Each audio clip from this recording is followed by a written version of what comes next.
أعوذ بالله من الشيطان الرجيم. بسم الله الرحمن الرحيم. إذا جاء نصر الله والفتح ورأيت الناس يدخلون في دين الله أفواجا فسبح بحمد ربك واستغفره إنه كان توابا.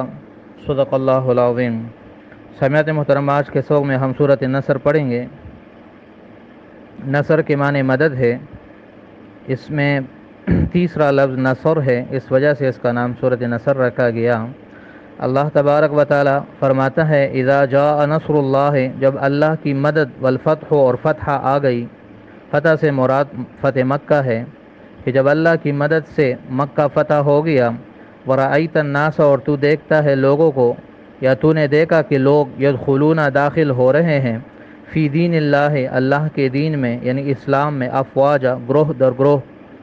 فسبح، پس پاکی بیان کیجئے، بحمد رب کا، اپنے رب کے حمد کے ساتھ.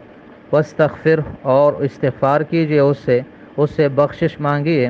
انہ کان توابا، بے شک وہ ہمیشہ سے ہے، توابا، بڑا توبہ قبول کرنے والا. کانا استمرار کے لیے ہے، مطلب ہمیشہ سے اللہ ہے. تواب یہ مبالغہ کا صیغہ ہے، بہت ہی زیادہ توبہ قبول کرنے والا. سامعین محترم، یہ سورت تب اتری جب مکہ فتح ہو گیا اور ہر طرف دین اسلام پھیلنے لگا اور لوگ گروہ در گروہ اور جوک در جوک اسلام میں داخل ہونے لگے.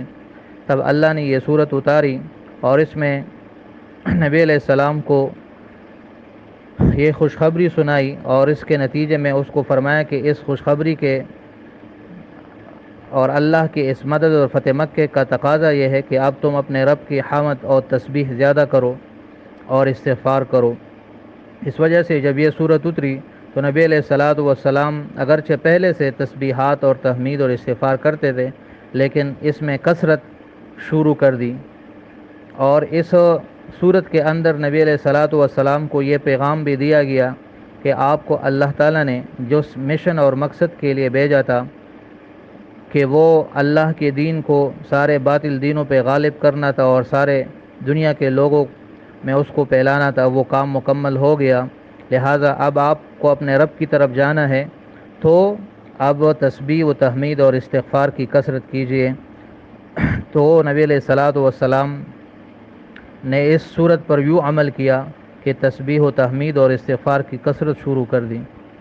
اور نبی علیہ السلام اکثر اپنے سجدوں میں یوں فرماتے تھے سبحانک ربنا و بحمدک، اور ساتھ میں استغفار بھی پڑھتے تھے.